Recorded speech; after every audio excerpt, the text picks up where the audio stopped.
When we talk about AI, it's easy to think about the distant future, about science fiction. But what happens when that future tech slams into today's laws? Well, here in the UK, the consequences are very, very real, and they come with a seriously hefty price tag. Okay, let's get into it. And yeah, that number, that's not just pulled out of thin air. That is the actual cost of one single major screw-up in AI governance. It's a figure that should make anyone using automated systems, well, sit up and pay very close attention. And that really is the multi-million-pound question, isn't it?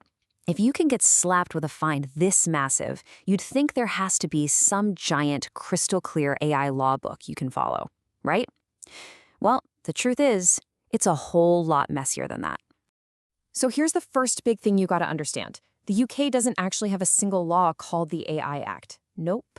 Instead, the way it's governed is by taking old laws and trying to make them fit this brand new tech. It's like a patchwork quilt of rules, and you absolutely need to know what all the different pieces are. So, the rule book is spread out across a few heavy hitters. You've got the UK GDPR, which is all about protecting people's data. Then there's PCR, the Privacy and Electronic Communications Regulations, which deals with all things marketing. And on top of that, you have specific guidance from bodies like the ICO, that's the Information Commissioner's Office, and the FCA for the financial world. This is the legal maze companies are trying to get through. And as we're about to see, some are getting seriously lost. All right, so to really see how this plays out in the real world, let's open our first case file. This is the big one, the one that sounds like it was ripped straight from a movie script, and it's exactly where that £7.5 million fine came from. So what did Clearview AI actually do? Well, get this. They didn't just grab a few photos. They hoovered up billions of our profile pictures from social media to create a gigantic facial recognition database. The idea was to let police forces identify pretty much anyone from a single photo. But in the process, they scraped the faces of millions of people in the UK, and not one of them had a clue. And boom, there's our number again. The ICO brought the hammer down on Clearview with this massive fine. Why? For illegally scraping UK citizens' data and then using it to monitor their behavior. But Clearview didn't just roll over and pay. Oh no, they fought back. And this is where the legal fight gets really interesting. Clearview's whole defense was basically, hey, we're an American company, our clients aren't in the UK, so your laws don't touch us. But the UK's legal tribunal said, not so fast. And their ruling set a huge precedent. It doesn't matter where your servers are. If your AI is processing the data of UK citizens to track what they do, you have to follow UK law. End of story. Okay, so facial recognition sounds pretty out there, right? But AI risk isn't just for these sci-fi tech companies. Let's bring this right back down to earth and look at how these exact same rules apply to something way more common: automated marketing. This is where it gets real for so many businesses. And this is the absolute key.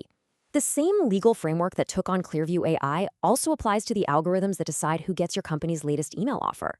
And you know what? A little company called HelloFresh found that out the hard way. Just look at that number. Over 80 million. That's how many automated marketing messages HelloFresh sent out that the ICO said broke the rules. I mean, the scale is just enormous. And it was all powered by AI systems trying to win back old customers. The problem was there was a massive flaw in how they did it. So where did it all go wrong? It came down to this sneaky little thing called bundled consent. See, when a customer ticked a box to say, yep, I'm old enough, that same single click was also signing them up for marketing spam. The ICO said, nope, that's not clear enough, it's not specific enough. And the real kicker? Their AI just kept blasting emails at people for up to 2 years after they'd canceled. The lesson here is simple. Your consent has to be crystal clear. And look, if you think unwanted emails are bad, the risks get even bigger and the fines get even scarier when we start talking about automated phone calls. The CRDN case is a perfect example of what happens when automation is just let loose without any rules at all. 19 million unsolicited robocalls in just 4 months. I mean, that is just staggering. This company, CRDDN, got hit with the absolute maximum fine they could under these rules, £500,000.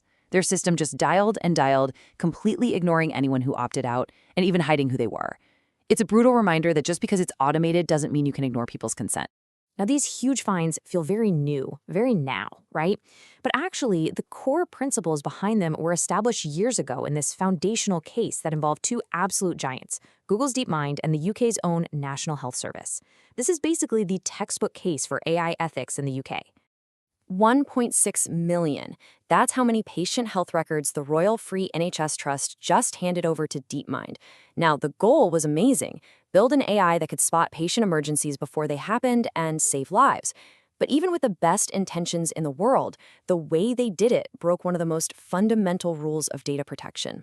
And this is the core principle that came out of that whole mess. Just because you think your AI project is for the public good, you do not get to skip the legal paperwork. Patients had no idea their private data was being used to train an AI, and a proper risk assessment was never even done. The lesson is simple but so powerful. Good intentions are not a legal defense. All right, so we've covered face scrapers, we've covered marketing emails, we've even covered AI in hospitals. All these stories are pointing in the exact same direction. The regulators are cracking down, and the legal storm is only just beginning. So let's quickly sum up what this all means for businesses right now. This table really just lays it all out. The biggest risks? We're talking biometric data or making biased automated decisions.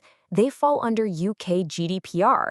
That can mean fines up to £17.5 million or 4% of your global turnover, whichever is higher. Marketing AI is a bit lower, but still a huge hit. And if you're in finance, the FCA can issue literally unlimited fines. And if you think those numbers are already eye-watering, well, you might want to take a seat, because the pressure is about to ramp up even more. And this time, it's coming from Europe. For any UK business that sells to customers in the EU, a whole new set of even stricter rules is on the way. Just take a look at this. The EU's new AI Act basically doubles the potential financial hit. We're now talking up to 35 million euros, or a staggering 7% of your global turnover. This is the new gold standard for AI regulation, and it shows that the whole world is moving towards much, much tougher enforcement. And that, of course, brings us right back to the final critical question. The Wild West era of AI, where you could just build things and hope for the best, is over. It's done. The rules are being enforced, the fines are very real, and the stakes are only going to get higher. These cases we've looked at, they're not just warnings anymore. They are the new reality. So the only question left is, are you ready for it?